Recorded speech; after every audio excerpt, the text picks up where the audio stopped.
Good morning po.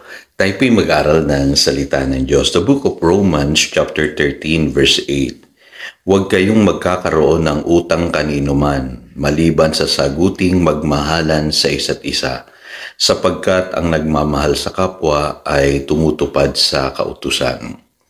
The potential of love. At dito po sa verse na binasa po natin, ang isa po sa tungkulin nating mga Kristiyano ay yung pong magmahal sa ating kapwa. At dito po binabanggit na kapag tayo po'y nagmamahal, ang sabi po dyan, tayo ay nakatutupad sa kautusan. Dahil sabi po dito sa verse 9, ang mga utos gaya ng huwag kang mangangalunya, huwag kang papatay, huwag kang magnanakaw, huwag mong pagnanasa ang maangkin ng pag-aari ng iba, at alinmang utos na tulad ng mga ito ay nauuwing lahat sa iisang utos. Ibigin mo ang iyong kapwa gaya ng pag-ibig mo sa iyong sarili. Totoo nga naman, lahat pala yan ay magagawa natin, yung inuutos ng Diyos, nakasama sa Ten Commandments, kung tayo po ay umiibig sa ating kapwa. Ngayon napuna ko lamang po na tayo po'y biktima kadalasan po ng maling pag-iisip. Ito idinulot ng matagal na panahon na tayo'y naturuan na mag-focus dun sa ating mga weaknesses. Instead na dapat ipakita sa atin yung ating pong potential bilang mga Kristiyano. Alam niyo po, isa sa mga pagkakamali na naririnig ko po na ipinapangaral ay yung pong Jeremiah 17 verse 9 na sinasabi na the heart is deceitful above all things and beyond cure. Minsan po pag ipinipreach po ito ng mga ngaral, para bagang ang tinutukoy niya dito ay ganun pa rin ang kalagayan ng puso ng isang bagong nilalang kay Kristo Jesus. Hindi po. Ito pong Jeremiah 17 verse 9, ito po ay puso ng isang unbeliever. Tandaan niyo po every time mapapakinggan niyo ang preaching about Jeremiah 17 verse 9, ang tinutukoy po dyan na puso ay puso ng mga taong hindi pa nakakilala sa Diyos. Kasi kapag ang isang tao nakakilala na sa Diyos, na born again, ang sabi po ng Ezekiel 36 verse 26, I will give you a new heart and put a new spirit in you. I will remove from you your heart of stone and give you a heart of flesh. Yan po ang sinasabi ng Biblia. Malinaw po na pagka ang tao na born again, hindi niya nataglay-taglay itong kalagayan ng puso na sinasabi sa Jeremiah 17 verse 9. Sabi diyan, I will give you a new heart. So bagong puso, bagong espiritu na po ang taglay natin. Bakit ko po pinagdidiinan itong katotohanan na ito? Kasi naniniwala po tayo sa potensyal ng bagong nilalang kay Kristo Jesus. Kadalasan po, ang naiisip natin, tayo pa rin yung lumang makasalanan na nagkakamali, madaling madapa, at nagkukulang palagi sa harap ng Diyos. Pero sa totoo lang po, kung alam natin ang mga katotohanan na sinasabi ng Diyos patungkol sa atin, iba na po tayo. Tayo'y bagong nilalang na at tayo'y may kakayahan ng mamuhay ng matagumpay laban sa kasalanan, at higit sa lahat may kakayahan na tayong mamuhay ng merong pag-ibig. Kasi binago na ng Diyos yung ating mga puso. Kaya tandaan niyo po yan. Napakahalaga ng interpretation ng Jeremiah 17 verse 9. At lagi niyo pong iisipin na tayo bagong nilalang na kay Kristo Jesus. Now, ano po bang sinasabi ng Biblia to support that truth? Sabi sa 1 John chapter 3 verse 9, pakinggan niyo to no one who is born of God will continue to sin. Ang isang child of God, born again child of God, hindi na yan magpapatuloy sa kasalanan. Because God's seed remains in him. He cannot go on sinning because he has been born of God.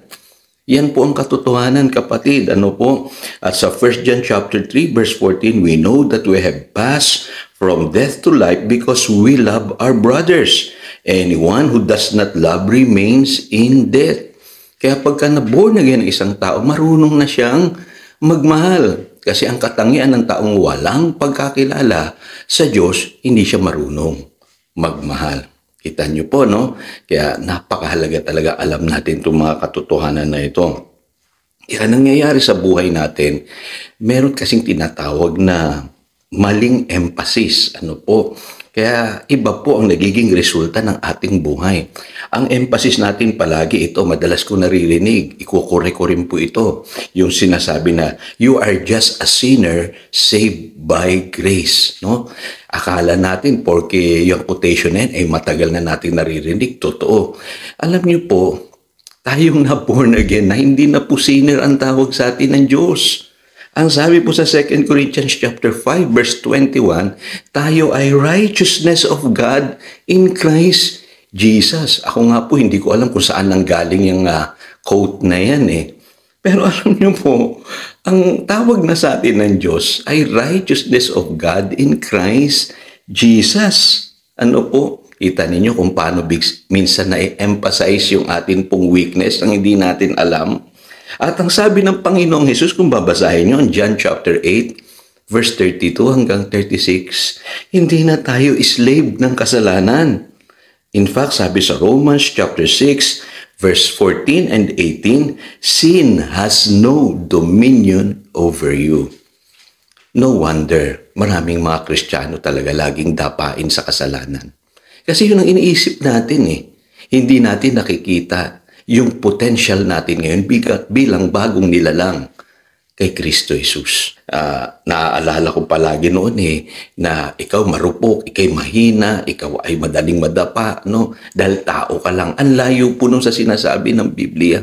Ang sinasabi ng Biblia, tayo daw po bilang mga anak ng Diyos, hindi na tayo slave ng kasalanan. Hindi na tayo nagpapatuloy sa kasalanan.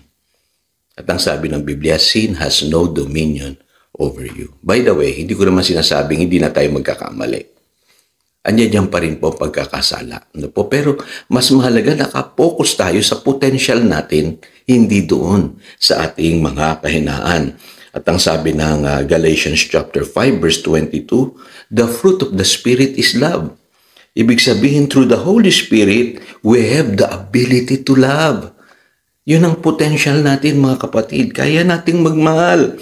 Ang sabi that the world may know that you are my disciples if you have love for one another. John chapter 13 verse 35. Kaya inutusan tayo ng Panginoon. Magmahalan kayo.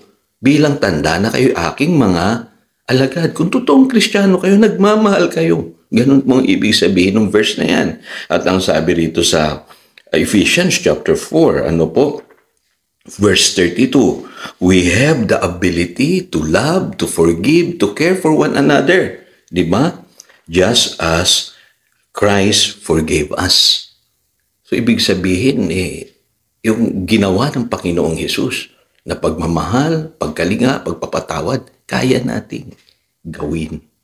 Ano po, huwag niyo sasabihin na tao lang ako. Hindi ko kayang gawin yan, Pastor. Lagi tayong titingin sa Bible. Ang standard natin ay yung sinasabi ng Biblia. Para sa akin po, yung ginawa ng Panginoong Hesus sa krus is already a finished work. Pag sinabing finished work, naganap niya na yung dapat niyang gawin. Na-solve niya na yung kasalanan, yung issue ng kasalanan sa buhay ng tao. Yun ang sinasabi po ng Hebrews chapter 9, verses 14 at Hebrews chapter 10, verse 2. Na-solve na ng Panginoon ang issue ng kasalanan. Ang hinihingi na lamang niya sa atin ngayon ay yung magmahalan tayo. That's the only commandment. Kaya pansinin niyo, yun na lamang po ang ibinili ng Diyos sa pamamagitan po ng Panginoong Hesus. Yun sa John chapter 13, verse 34. No? The only command for believers is to love one another. In other words, parang ganito po, sinolve na ng Diyos yung issue ng kasalanan para tayo mamuhay ng mayroon ng pag-ibig sa mundong ito. Kaya ito po si Pastor Jojo nagpapaalala upang daluyan tayo ng pagpapala, manatili tayo sa kanyang salita. Good morning.